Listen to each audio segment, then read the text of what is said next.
setiap akhir tahun saya ini bernasib untuk cerita tentang nasib. Kenapa? Karena orang kadang-kadang menghadapi tahun yang baru itu sering takut. Karena itu kalau sekarang ini sudah di pertengahan bulan Desember, memang orang kemudian lalu sibuk bertanya, nasibku bagaimana?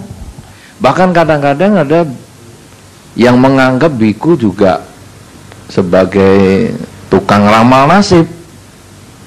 Padahal kan biku katanya tadi Pak Ketua nasibnya jadi biku.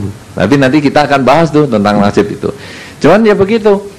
Waduh Bante, ini bagaimana nasib saya tahun depan?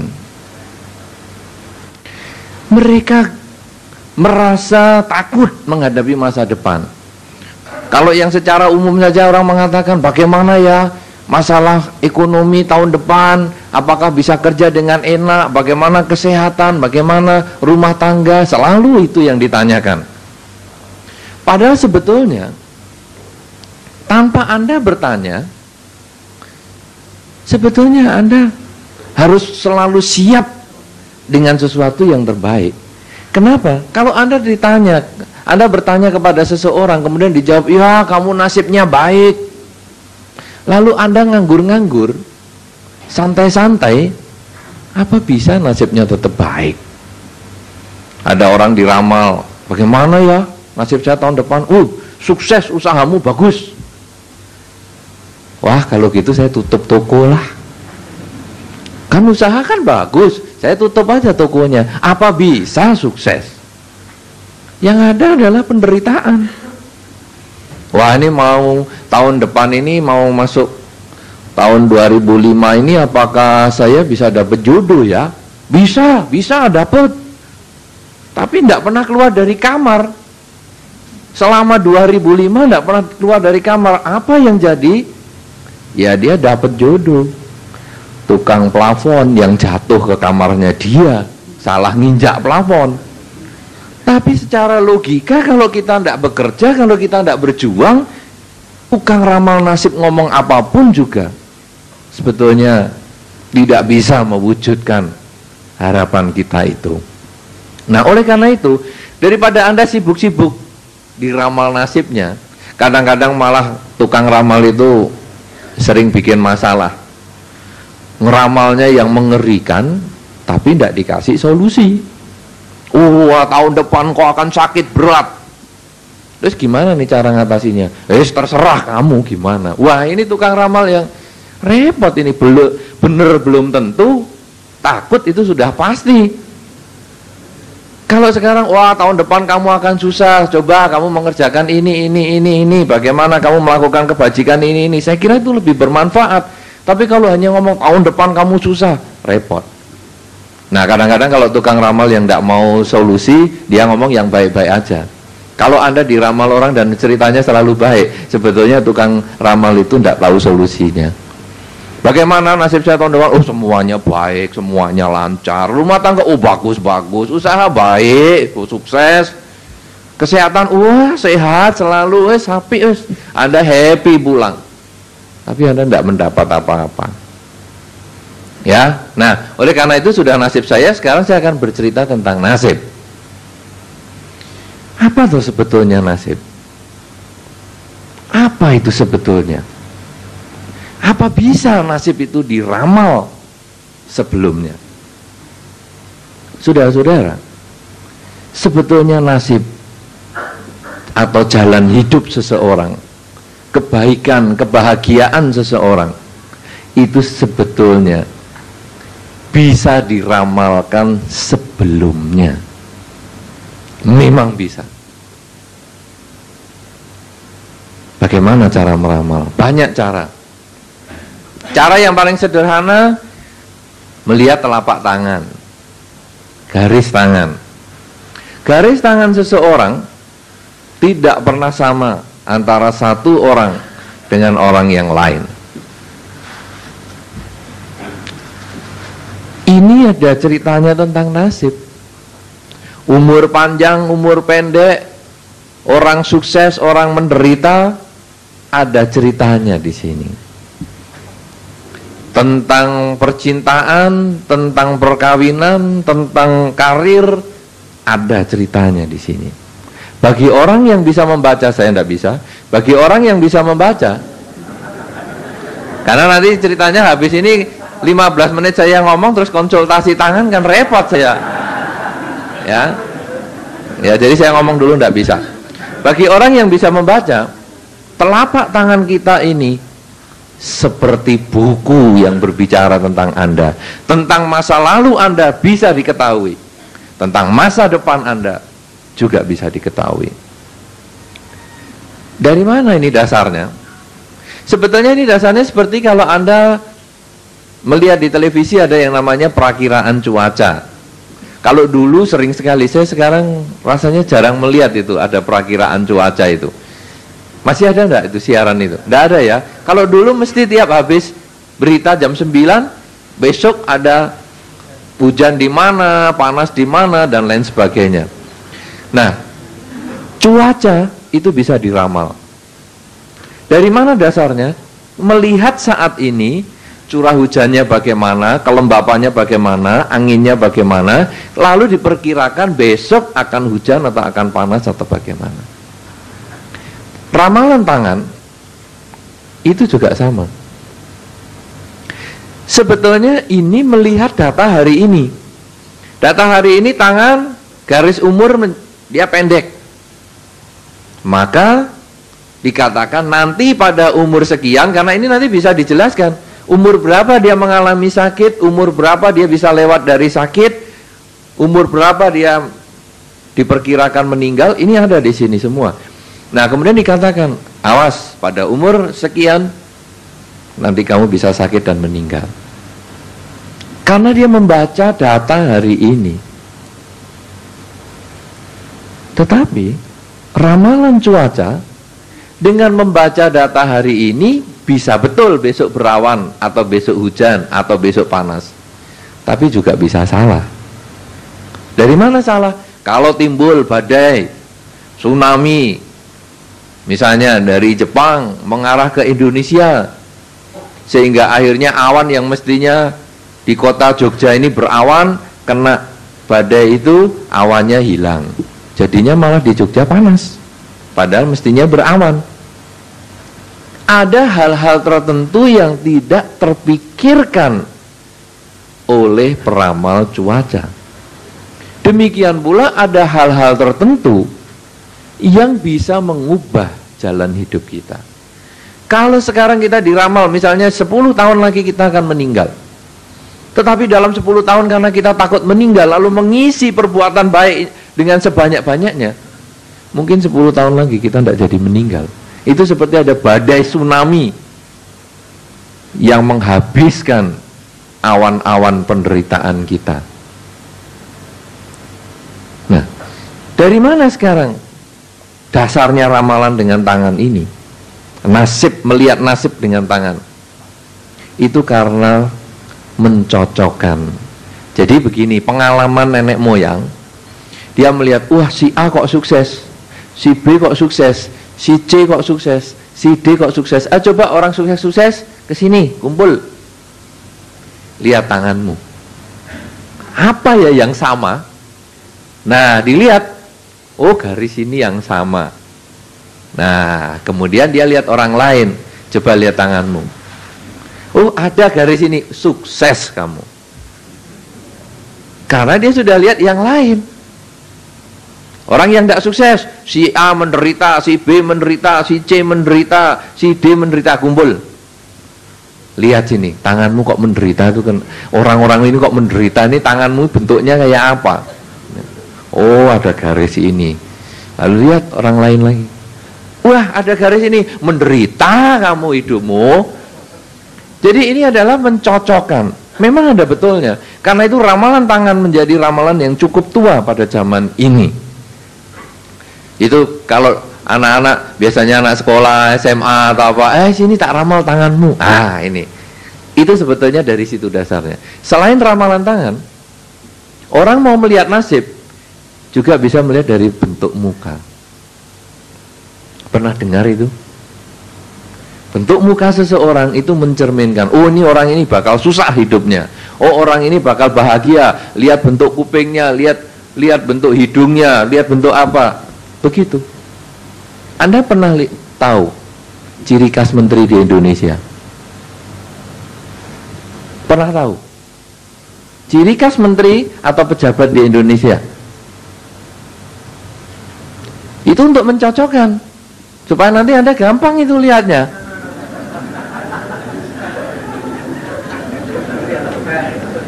Hah?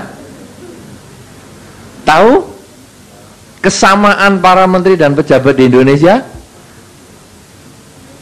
secara fisik?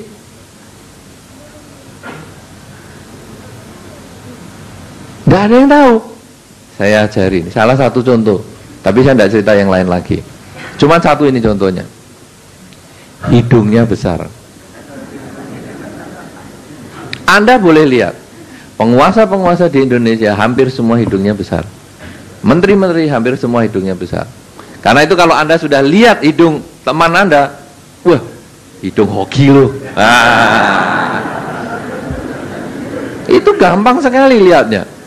Kalau hidung tidak terlalu besar, tidak lama dia bisa memimpin. Gampang. Anda juga lihat bintang film tuh, cenderung hidungnya besar, hoki. Ya, jadi Anda kalau mau tahu atau mau nasibnya bagus, suntik lemak hidungnya. Besar-besar nanti. Tapi yang besar itu bermacam-macam, karena nanti besar boros juga ada. Itu nanti lihat lubangnya, lihat apa itu macam-macam. Kemudian Anda bisa lihat, oh, ini jadi nomor 2 ya. Orang kalau mau sukses, lihat dari foto-foto itu ya, pejabat. Kuping ini kalau difoto dari depan tidak kelihatan. Kalau mau hoki, kupingnya harus dilim sama belakangnya. Makin kelihatan dari depan, makin sulit kerjanya. Anda boleh lihatlah tetangga-tetangga, ayo lihati sebelah-sebelahnya, biar tahu nanti nasibnya bagaimana. Ya, belum lagi yang lain. Itu baru hidung, kuping, nanti mata ada, jidat ada, bentuk rambut ada, bentuk bibir ada, gigi ada. Makanya kalau ada orang ngomong, wah giginya ini kok yang tengah kok benggang. Wah, nah, Anda sudah tahu semua kan? Lah itulah.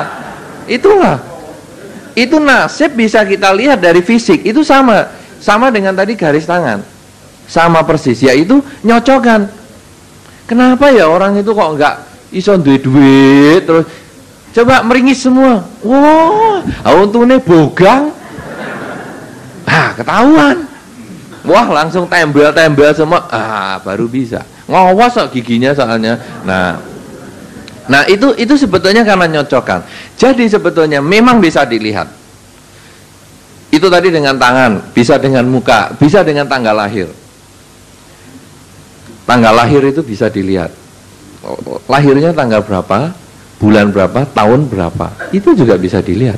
Sampai nanti tahu persis kapan matinya, itu bisa tahu. Dan itu kalau yang tepat memang betul-betul bisa. Ya, tanggal lahir, kemudian apalagi yang macam-macam kebiasaan Anda. Ya, misalnya kebiasaan nyeret kaki, umurnya pendek. Lah, sandal aja berat kok. Apalagi ngadepi masalah hidup. Pendek umurnya pasti. Maka jangan jalan diseret-seret. Oh, jangan jinjit-jinjit. Wah, ini jadi pencuri nih. Lah kenapa? Takut diketahui kalau dia sedang melangkah. Macam-macam lah, itu ada. Bahkan kalau di dalam Dhamma, Anda bisa melihat di dalam Dhamma. Orang dari kesenangan warna, dari kesenangan makanan, bisa diketahui orang ini nanti dulunya itu lahir di mana. Kalau orang yang seneng indah-indah, pakaiannya rapi-rapi, kemudian perpaduan warnanya bagus, makanannya suka manis-manis. Jogja suka manis ya, makanannya manis-manis. Katanya dulu pernah lahir di surga. Jadi nampaknya orang Jogja pernah lahir di surga. Saya ikut happy juga, saya ikut orang Jogja ini. Bagian begini saya ikut orang Jogja lah. Minum teh nas gidel, panas lagi tur kental. Saya kalau di Pak Pomo dulu ya, dikasih nas gidel. Wah. Nah, kemudian kalau di dalam Dhamma juga disebutkan, gimana? Kalau orang yang seneng kecut-kecut, kemudian suka awut-awutan, kalau pakaian asal aja, kadang baju di luar separuh, kadang di dalam separuh, pernah lahir di alam binatang. Kalau sekarang suka pedes-pedes, suka kritik, suka geger-geger, suka cekcok-cekcok, protes-protes, pernah lahir di alam asura. Iya, ada itu cerita itu. Jadi sebetulnya itu juga merupakan wataan ya, atau nasib tadi toh ya. Nah, nanti itu bisa disesuaikan. Nah, saudara-saudara, sekarang berarti nasib adalah jalan hidup seseorang, suka maupun duka yang dialami seseorang, yang sebetulnya juga bisa diramalkan sebelumnya dengan berbagai instrumen yang ada di fisik kita, yang nempel diri kita. Bahkan nama itu pun juga termasuk nasib. Itu bisa untuk mengetahui namanya si A, tadi apa namanya, Joni ya, Joko, J itu berapa, O itu berapa, K itu berapa, O berapa, di jumlah itu nanti juga bisa diketahui nasibnya. Nah, kemudian juga dari segala macam. Yang saya mau katakan sekarang, bahwa apa yang disampaikan di dalam teori ramalan nasib itu sebetulnya dia tidak mutlak. Walaupun Anda dikatakan bahagia, kalau Anda tidak berjuang, Anda tidak bisa bahagia. Dia hanya perakiraan, tidak mengubah jalan hidup Anda. Kalau Anda dikatakan menderita, tapi Anda berjuang, Anda bisa memperbaiki. Bahkan Anda tidak menderita sama sekali. Jadi dalam hal ini saya mau menekankan, nasib bisa diperbaiki. Sekarang hal yang penting adalah bagaimana memperbaiki nasib. Nah, itu ada beberapa pihak yang bikin cerita atau bikin semacam usaha. Wah, nasibmu kok jelek ya? Bagaimana kalau saya upacarai? Saya potongkan kambing 5 ekor, tapi saya motong di luar Pulau Jawa. Kamu titip duit aja. Itu bisa mengubah nasib. Ini kan Januari masuk ya, titip duit. Loh, Maret kok masih menderita? Duitmu kurang. Ternyata kamu ngasihnya ndak ikhlas. Coba diulang lagi, 5 ekor kambing lagi. Sini, saya potongkan lagi di luar pulau. Mungkin kurang jauh. Coba ongkos perjalanan ke luar negeri sekarang. Motong kambing aja di luar negeri. Loh, lah kok Agustus masih menderita? Wah, memang nasibmu yang parah ini. Saya sudah doakan dengan sampai gobios. Kambingnya juga sudah ikut gobios karena takut dibelah. Ternyata memang nasibmu berat. Coba sekarang 2 kebo aja. Jadi orang sudah stres, orang sudah menderita, ditarik lagi. Dukunnya nggak pernah salah. Nah, saudara-saudara, ini kadang ada sistem seperti itu. Kadang kita yang stres karena nasib jelek, akhirnya menjadi sasaran dukun-dukun seperti itu. Anda pernah digitukan? Pernah belum? Belum? Kalau belum, sudah jangan ngalami lagi. Tadi sudah saya ceritakan begini. Bagi yang sudah pernah, itu sekolah Anda, mahal itu biayanya. Ya, bagi yang tidak ngaku, saya maklum. Ya, tidak apa-apa, maklum saya. Anda kan jadi iyo ya, aku biar kok jadi ngono ya. Saya maklum, memaklumi hal itu, tidak apa-apa. Nah, saudara-saudara, tetapi ada juga usaha atau upacara ini yang bisa memberi manfaat. Misalnya kadang, gimana ini, usaha tahun depan, aduh usahanya susah. Kalau gitu gini, kamu sering membantu usaha orang lain. Loh, usaha sendiri aja susah, orang lain suruh bantu. Ya usahanya orang lain kan macam-macam. Misalnya apa? Usahanya orang itu tukang parkir. kamu bantu. Jadi parkirkan mobil, kalau harus bayar 1.000 ya sudah bayar. Jangan ngomel-ngomel, aku parkir cuma sebentar kok 1.000. Ya. Ini kan parkir itu kan bukan masalah sebentar dan lama, tapi berhenti di situ ndak, kasihlah 1.000 biar melancarkan usaha lah, biar dia lancar, biar dia happy. Pengemis di perempatan jalan, main musik, kita buka jendela, kenapa tak kamu masih muda kok ngemis terus? Kerja dong, kamu kan masih kuat, masih gini, ya sana kerja, tutup lagi. Lu pengemis itu ndak butuh nasihat Anda, butuh duit Anda, kecuali Anda apa tuh masih muda gagah begitu ngemis, ayo coba kerja di tempat saya, ayo ikut mobil. Loh itu enak, itu bagus. Sekarang sudah ngomel-ngomel, tutup pintu tinggal pergi, ya kayak tunggalnya kalau begitu. Ini sering begitu. Mau kasih aja. Ini kan dia mau kerja, ya sudahlah, daripada ngerampok, daripada apa, kasihlah 50 rupiah atau apa. Di sini berapa tuh, 100 atau 50?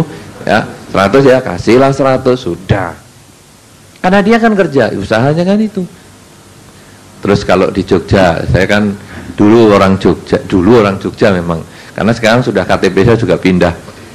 Kalau ada orang ngemis pagi, liane ae, lainnya seisu, esok-esok kok ngemis, diomel gitu kan ngemisnya. Siang datang kok siang-siang loh, orang sibuk begini ngemis, ngerepoti ya, lainnya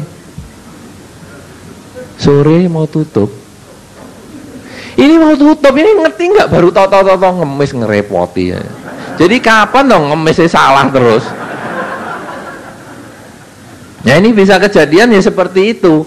Nah akhirnya bagaimana? Akhirnya kita tidak punya kesempatan berbuat baik. Padahal kalau kita ngasih 100 rupiah, yang kita ngasih itu uangnya kurang 100 rupiah, kita tidak tambah miskin. Yang dikasih uang 100 rupiah ya tidak tambah kaya. Tapi di situ terjadi kesempatan berbuat baik. Sehingga seorang umat Buddha kadang-kadang waktu ngasih ke pengemis, dia malah ngomong dalam dirinya, terima kasih. Boleh juga ngomong sama si pengemis, terima kasih. Jangan kayak wong Jogja, kalau si ngemis dikasih duit menengah bisu tak? Ngomong terima atau nuwun ra iso. Nah, jangan begitu. Ubah itu gaya hidup Jogjanya itu ya. Terima kasih. Nah, pengemisnya kan kaget, loh. Kok bisa ngono? Nah, kalau kamu ndak kesini, saya ndak punya kesempatan berbuat baik. Kalau lebih mengerikan, kalau kamu ndak kesini, saya ndak punya kesempatan membuang kesialan saya. Tahun ini saya diramal sial untuk sering berbuat baik. Nah ini kamu datang tak kasih 100, ini sialku tak bagi-bagi. Wah takut pengemisnya besok datang lagi. Hati-hati ngomong sama pengemis lain, ojo ning kono. Wih, entuk sial. Takut. Ya, kan bahaya kalau udah caranya gitu. Ya, tapi ya kalau enggak ya kita ngomong terima kasih atau diem aja atau apa. Karena apa? Karena kita melancarkan usaha seseorang, maka kita juga akan panen usaha kita lancar. Karena di dalam dharma ini atau di dalam hukum alam ini, kalau kita mau menanam bunga seperti ini, tentu kita juga kita akan panen bunga ini juga. Karena tanam bunga yang sama, kita akan panen bunga yang serupa. Kalau kita mau tanam padi, kita juga akan panen padi. Kalau sekarang Anda ingin mendapatkan kesuksesan di dalam bekerja, kenapa kita tidak mulai menyukseskan orang yang kerja dengan memberi kepada pengemis tadi? Enak. Oh, saya kepingin mempunyai rumah tangga yang akur, aman, tentrem. Ciptakanlah sekarang. Kalau Anda kepingin memetik rumah tangga yang akur, aman, tentrem, Anda harus menanam akur, aman, tentrem kepada lingkungan Anda. Misalnya ada rumah tangga cekcok, Anda boleh kasih nasihat, cekcok. Itu kan dulu kamu kan ya nyari sendiri. Kenapa dicekcoki? Ya sudahlah, terimalah nasibmu. Sentuk kayak ngono ya sudah. Jangan malah ditambahi, bener, gebuki ae. Bagus itu. Oh memang orang nggak pantas kok itu kalau udah gitu, pukul aja. Ayo tak sediakan ring. Saya kira itu salah. Dan itu kadang di dalam kehidupan kita bermasyarakat itu sering. Gara-gara kata-kata kita rumah tangga bisa cekcok. Tak kasih tahu ya. Suamimu itu, waduh, kalau keluar dari rumah ternyata bawa cewek lain loh. Geger rumah tangganya. Lah kalau sudah menanam percekcokan begitu, masa mau panen rumah tangganya bahagia atau aman atau tentrem? Tidak bisa, rumah tangga kita juga bakal cekcok. Karena nanti suaminya bakal ngomong, siapa yang melaporkan aku pergi sama cewek? Itu koncoku. Awas tak labrak kamu. Nah ini rumah tangga kita kan juga tidak karu-karuan. Karena itu kalau Anda ingin mendapatkan apapun juga di dalam kehidupan ini, tanam apapun juga itu kepada orang lain. Anda kepingin sehat? Pengen sehat enggak? Pengen enggak?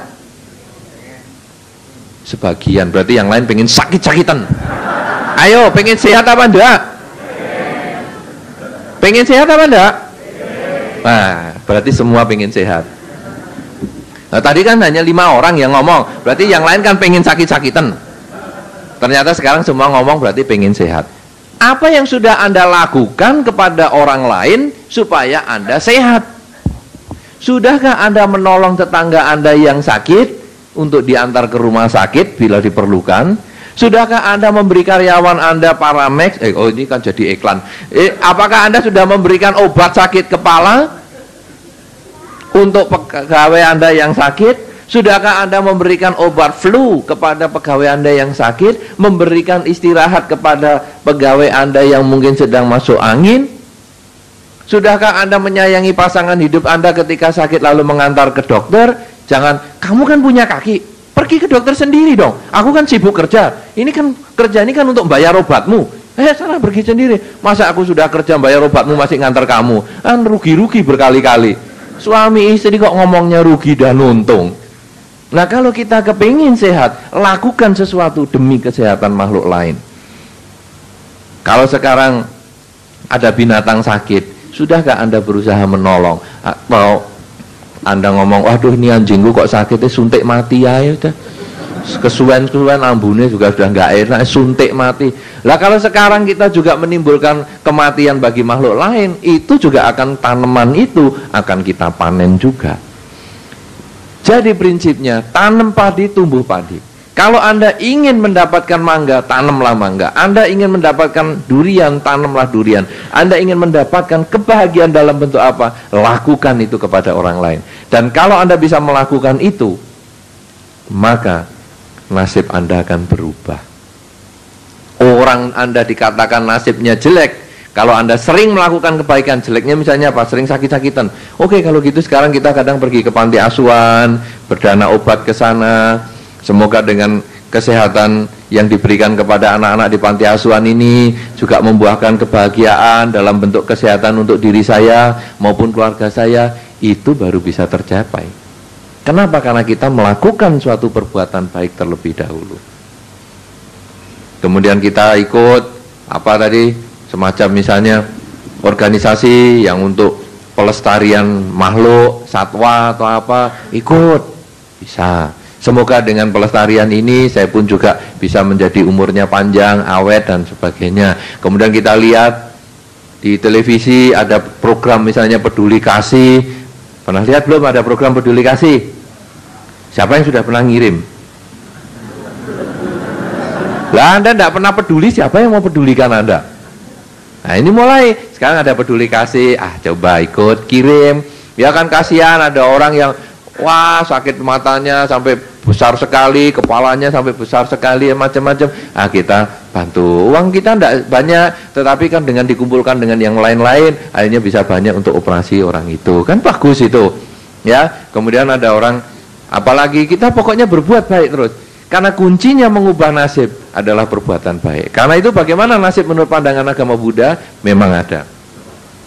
Nasib ini ada. Kalau di dalam pandangan agama Buddha, ini adalah buah dari karma kita, buah dari perbuatan kita sendiri. Memang ada. Dan apakah bisa diperkirakan sebelumnya? Memang bisa, tetapi hanya 50%. Karena itu kalau Anda yang pernah diramal nasibnya, jangan Anda ketakutan kalau itu ramalannya jelek. Kenapa? Karena Anda bisa mengubah nasib Anda itu.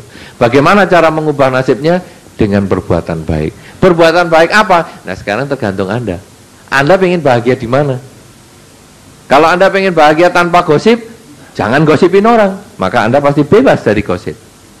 Anda pengen kaya raya, ya lakukan perbuatan baik dengan sering membantu pengemis dan lain sebagainya yang Anda mampu kerjakan, maka itu Anda juga akan menjadi kaya raya. Loh, sekarang Anda pengen sehat, umur panjang, ya sering melepas makhluk. Beli ikan lele yang di pasar mestinya dipotong, sekarang beli dilepas. Karena ini menanam kehidupan. Kalau Anda sering-sering lakukan, maka Anda pun juga akan panen kehidupan. Umur bisa menjadi panjang dan sebagainya. Banyak sekali cara berbuat baik yang mungkin nanti kita di dalam diskusi kita akan bisa bahas itu. Ya, apa yang Anda inginkan, kebaikan apa yang kita bisa lakukan untuk perubahan nasib kita. Ya, ini yang saya sampaikan sebagai awal. Saya agak panjang karena supaya memberi wawasan yang lebih banyak kepada Anda semua, supaya kita nanti bisa diskusinya lebih mendalam kepada masalah-masalah di dalam kehidupan kita sehari-hari. Ya, saya kembalikan kepada Pak Joko sebagai moderator kita malam hari ini untuk kita membahas bersama dalam diskusi yang lebih bebas. Terima kasih. Terima kasih Bante Utamo. Aplaus untuk Bante Utamo. Jadi beliau tadi pada dasarnya sudah mengungkapkan bahwa dalam agama Buddha itu nasib itu memang ada. Nasib itu adalah buah karma kita, dan nasib bisa diramal dan bisa dirubah.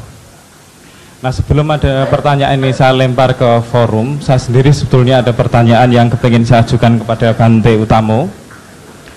Yang pertama sekali, Bante, menurut agama Buddha sebetulnya apa yang disebut nasib baik dan apa yang disebut nasib buruk? Misalkan apakah Bante menjadi seorang biksu, seorang biku itu adalah nasib baik ataukah nasib buruk? Kemudian yang kedua, apakah nasib kita itu bisa ditentukan dan dipengaruhi oleh makhluk lain? Atau nasib kita bisa dipengaruhi oleh lingkungan sekitar kita? Dan yang ketiga, ini pertanyaan yang pada dasarnya ada pada setiap orang, yang setiap manusia. Sebetulnya apakah cara yang paling efektif untuk melakukan perubahan nasib?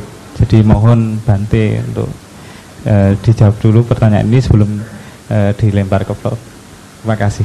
Ya, nasib baik, nasib buruk, itu sebetulnya istilah itu hanya menunjuk pada tingkat kebahagiaan seseorang ketika menghadapi kenyataan yang disebutkan. Disebut nasib baik ketika dia berbahagia mengalami sesuatu masalah itu. Disebut nasib buruk ketika dia sedang menderita karena menerima kenyataan seperti itu. Jadi sebetulnya kalau kita mau lebih jelas lagi, siapa yang bikin nasib? Cara berpikir kita sendiri. Yang membuat nasib baik, nasib buruk, cara berpikir kita. Nanti kalau mungkin kita bisa diskusinya lebih mendalam, kalau kita bisa mengubah cara berpikir kita, sebetulnya yang ada di dunia ini nasib baik. Itu sebetulnya di kebudayaan Jogja sudah ada. Nah, contohnya bagaimana? Begini. Ketinggalan pesawat, nasib baik atau nasib buruk?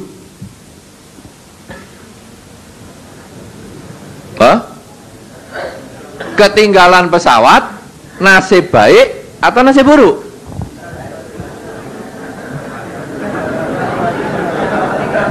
Nah, bisa baik bisa buruk kan? Kenapa bisa baik? Kenapa kalau ketinggalan pesawat kok baik? Nah, kalau pesawatnya kepleset, untung Nah, itu dalam kebudayaan di Jogja kan ada tabrakan sepeda motor rusak. Untung kaki nggak opo-opo, cuman sepeda motor yang rusak. Loh, kakinya kena kok. Untung cuman kakinya, ndak kepalanya. Loh, kepalanya gegar otak. Untung cuman gegar otak, ndak meninggal. Loh, meninggal. Untung meninggal, nggak cacat lagi. Loh, lah kalau untung terus kapan ruginya ini? Tapi itu saya akan menekankan di situ bahwa nasib baik, nasib buruk itu yang buat kita sendiri. Kalau Anda bisa melihat kejelekan Anda dan Anda bisa melihat dari sudut yang positif dengan mengatakan untung, Anda punya nasib baik di mana saja. Nggak naik kelas, untung nggak naik kelas. Adik kelasku ayu-ayu. Wah, ya orang tuanya yang untung anakku bodoh-bodoh gini, jadi nggak lulus-lulus kan. Kalau nggak kuliah kan jadi biayanya kan murah terus. Untung. Wah lah, kalau caranya gini ya kacau. Itu adalah kesempatan kita untuk menerima kenyataan dengan menyebut kata untung. Tetapi yang kedua, nasib ini kan harus bisa diubah. Bagaimana cara mengubah? Ketika kecelakaan tidak lecet, untung tidak lecet. Tapi kenapa ya saya kecelakaan? Lain kali jangan diulang. Jangan, oh ini kan kaki tidak lecet, baleni lagi. Lah ini yang salah. Kita harus perbaiki, karena itu nasib ada di tangan diri kita sendiri. Ketika lecet, kita juga ngomong untung cuman lecet ya, tidak gegar otak. Tapi kita juga lain kali lebih hati-hati lagi, supaya jangan sampai kecelakaan, apalagi sampai lecet. Jangan malah dicoba. Aku kan punya karma baik, aku ngebut sambil merem coba. Karma baikku luar biasa kok. Nyawaku 9 kayak nyawa kucing. Wah, ini jelas orang yang nggak benar. Karena itu nasib baik, nasib buruk itu apa? Sebetulnya tingkat kebahagiaan seseorang yang itu sebetulnya kita bisa ubah. Nasib buruk kita bisa ubah tergantung cara berpikir kita. Sama dengan ketinggalan pesawat. Kalau Anda sekarang stres, apa saja yang Anda alami di dalam kehidupan Anda stres, ingatlah, kalau ketinggalan pesawat bisa baik, bisa buruk. Anda harus mencari sisi baiknya, maka Anda merasa bahagia. Untung ya dulu aku punya masalah itu, jadi bagian begini, kita bisa terbebas. Kalau Anda bisa cari itu, itulah kebahagiaan Anda. Yang kedua tadi tentang apakah bisa dipengaruhi makhluk lain ya? Ya. Baik. Apakah nasib kita bisa dipengaruhi makhluk lain? Bisa. Itu yang nanti disebut dengan disantet. Santet itu adalah mematengkan nasib yang jelek kita. Jadi misalnya si A, saya benci sama si A, kemudian si A mau saya bikin sakit. Wah, kemudian saya memancarkan gelombang penyakit. Ya, santet toh, gelombang penyakit. Itu memang dia bisa sakit. Cuman semua itu tetap tergantung pada karma baik orang tersebut. Karena santetnya ini hanya mematengkan karma buruk orang itu. Kalau memang orang itu sudah mestinya mau sakit, kemudian dikirim gelombang sakit, sakitlah dia. Tapi kalau orang itu belum mau sakit, karena karma baiknya masih kuat, timbunan kesempatan kebajikannya masih banyak, disantet sampai gulung koming, enggak bisa sakit. Yang sakit dukunnya sendiri. Makanya ada orang bingung, aku nyantet dia kok aku malah sakit sendiri ya. Kenapa? Karena karma baik orang itu kuat. Dari mana karma baik itu kuat? Yang tadi saya sudah katakan, ya diubah tadi. Mengubah caranya. Ini yang pertanyaan yang nomor 3 adalah bagaimana cara yang paling efektif untuk mengubah, yang paling tokcer, yang paling instan. Ya Anda perlu apa? Kalau Anda perlu kesehatan, lakukan banyak usaha untuk membantu kesehatan makhluk yang lain. Kalau Anda kepingin sukses, lakukan banyak usaha demi kebahagiaan kesuksesan makhluk lain. Itu yang paling tokcer. Orang ngantuk kan dikasih bantal, jangan orang ngantuk dikasih buku. Nah, kalau sekarang Anda kepingin sukses, lakukanlah usaha-usaha yang menyukseskan usaha orang lain, seperti ngasih tukang parkir yang dengan sewajarnya, ya, kasih pengemis, kemudian kasih ke yayasan-yayasan sosial, yatim piatu dan sebagainya. Itu cara yang paling tokcer. Lebih tokcer lagi kalau Anda melakukan perbuatan baik lebih maksimal dengan badan Anda, ucapan Anda, perbuatan Anda, tanpa harus takut dengan ramalan. Banyak orang berbuat baik setelah diramal jelek. Wah, ini tahun depan jiong ini. Wah, cepet-cepet berbuat baik banyak-banyak. Kalau sudah tidak jiong, nggak berbuat baik. Ini di dalam bahasa umum disebut mental upahan. Mau berbuat baik hanya kalau ada upahnya. Ya toh? Jadi misalnya Anda tahu mental upahan itu apa? Pernah lihat ledek ketek? Belum.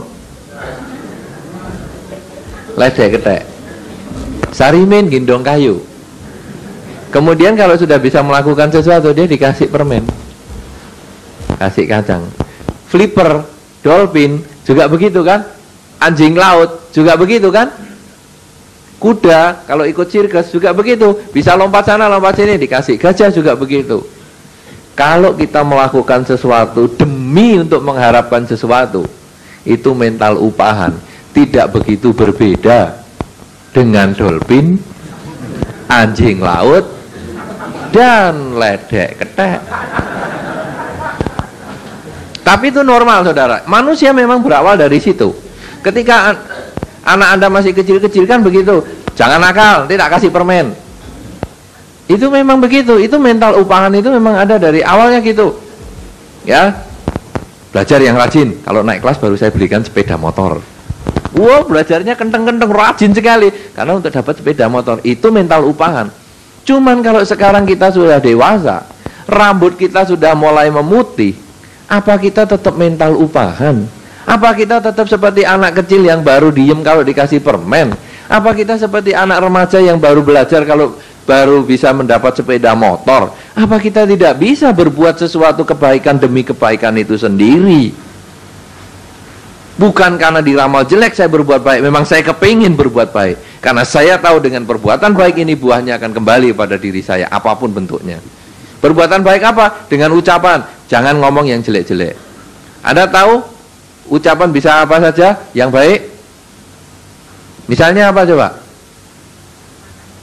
Mengucapkan kata terima kasih. Pernahkah Anda, seringkah Anda mengucapkan kata terima kasih ketika dibantu seseorang? Kalau sudah sering, tambah sering. Kalau yang belum, mulai sekarang dibiasakan. Kadang-kadang dengan pasangan hidupnya saja, diambilkan sandalnya nggak ngomong terima kasih. Wis wajibmu ngambilkan sandal untukku. Kalau lupa kewajibannya diomeli. Tapi kalau wajibnya dijalankan, nggak ngomong terima kasih. Coba. Kata terima kasih sangat sederhana, tapi sudah berapa banyak diantara kita yang melakukan itu? Dengan badan, apa kata atau perbuatan apa dengan badan yang kita bisa lakukan untuk berbuat baik? Ayo cepet. Nggak cepet ini berarti nggak pernah lakukan, karena Anda harus ngarang dulu. Ayo coba apa? Ketawa? Iya betul, ketawa. Pernahkah Anda ketawa dengan pasangan hidup Anda ketika Anda gregeten? Nah, saudara-saudara, sekarang tadi kata ketawa, ya, ketika pasangan hidup kita gregetke, kita ketawa kan sebetulnya, senyum kan boleh. Toh itu pasangan hidup kita sendiri, itu yang kita cintai, itu yang kita pilih. Kenapa harus gengsi-gengsi? Ya nggak mau dong, aku yang bener kok, senyum duluan, ini harus dia. Kenapa sih dengan pasangan hidup harus gengsi? Kenapa kita nggak mau berbuat baik? Karena perbuatan baik itu bukan harus yang besar-besar, mengadakan acara yang hebat-hebat. Mari kita program senyum sedunia. Sudah usah, bisa nggak senyum sama pasangan hidupnya sendiri? Kalau itu bisa, itulah perbuatan baik. Ada satu program di televisi, saya pernah sempat mengamati itu program tolong. Ya, saya melihat yang sering diseberangkan orang itu yang cantik-cantik, yang tuwek, jelek, elek itu nggak ada yang mau. Jadi berbuat baik itu ternyata milih. Padahal kalau dapat yang cantik-cantik itu cuma 5.000. Begitu nyebrangkan dikasih 5.000. Tapi kalau yang jelek, elek, tuwek itu dapat 1 juta. Nah tapi jangan karena ide ini Anda terus, wah kalau gitu ayo cari sing elek-elek nyebrangke, siapa tahu dapat 1 juta. Ya itu tetap milih lagi, milih 1 jutanya sekarang. Nah, kenapa kita tidak mulai berbuat baik? Sama dengan bunga ini mau dipasang di sini, atau mau dipasang di kamar mandi, atau mau di kotak sampah, dia tetap mekar dengan baik. Dia tidak protes, wah aku mau diletakkan di kamar mandi, kecil-kecil aja lah. Saya ngambuni ora usah enak-enak lah. Oh kan ini ya cuma di kamar mandi. Tidak, mau diletakkan di mana saja dia akan berkembang seperti itu. Nah demikian pula dengan kita. Kenapa kita kadang-kadang melakukan satu perbuatan hanya demi ini, demi itu, seperti dengan mental upahan itu? Kenapa kita tidak mulai sekarang berbuat baik demi kebaikan itu sendiri? Sehingga kita tidak lagi mencari jalur cepat, instan yang bagaimana. Tapi sekarang saya demi kebaikan itu saya akan berbuat baik. Saya akan menolong orang, saya akan berbicara yang baik, saya akan berpikir yang baik. Kapanpun juga saya akan berpikir yang baik, berbicara baik dan berbuat yang baik. Sehingga akhirnya ketika kita disantet orang, timbunan kebaikan kita itu sudah bisa mengalahkan urusan santet itu, sehingga akhirnya wah orang itu tak santet-santet kok nggak kena, karena kebaikannya. Kalau Anda kepingin melakukan kebahagiaan, mendapatkan kebahagiaan, lakukanlah kebaikan sebanyak yang Anda bisa kerjakan, ya. Nah karena pengaruh orang lain, pengaruh makhluk lain itu hanya mematengkan yang buruk milik Anda. Kalau yang buruk itu tidak timbul, Anda tetap akan selalu bahagia. Ya, itu 3 pertanyaan terjawab dengan panjang.